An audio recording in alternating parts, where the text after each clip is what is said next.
Good day, Sir Leo Arcayos. I am Cadet Emmanuel Maglahos Lasea, Section G2 F-1 BSMT. And for today's report, I will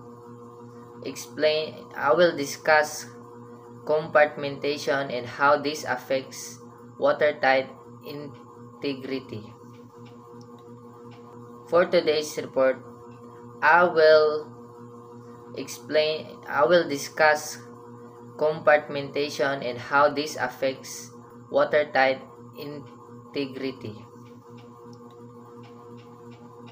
Compartmentation is the division of a structure such as a ship or building into separate sealed compartments. This is crucial for maintaining watertight integrity. If a breach occurs in one area, a hole in the hull, the damage is contained within that specific compartment, preventing the flooding of the entire structure. Without compartmentation, a single breach could lead to catastrophic sinking or collapse. How compartmentation affects watertight integrity? Number 1 is damage control. Compartmentation limits the spread of water or fire, making damage control easier and more effective. Emergency teams can focus on sealing the breach in the affected compartment without worrying widespread flooding.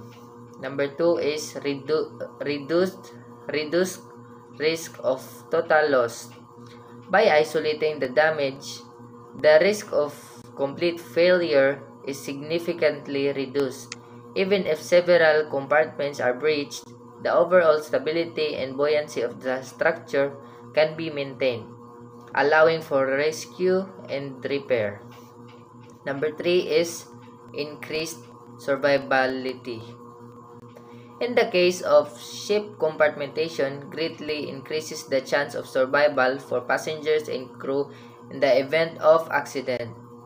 It buys valuable time for evacuation and rescue operations. Number 4 is enhanced structural strength. The bulkheads and decks that create compartments also contribute to the overall structural strength of the vessel or building, providing additional support and resistance to external forces. Number 5 is design considerations.